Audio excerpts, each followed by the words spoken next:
Bienvenidos a cualquier cosa que pueda interesarte. Si tú eres esas personas que creían que el conflicto en Europa no nos afectaría para nada, tengo que decir que estás sumamente equivocado, pero a niveles estratosféricos, ya que recientemente varios gobiernos de Latinoamérica han reportado un incremento sustancial en el precio de la gasolina.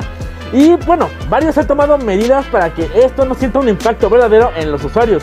Pero ¿por cuánto tiempo se va a lograr esto? La verdad es que no se sabe. La principal medida que han tomado estos gobiernos es quitarle el impuesto a la gasolina, por lo que puede que en algunos lugares la encuentres todavía más barata.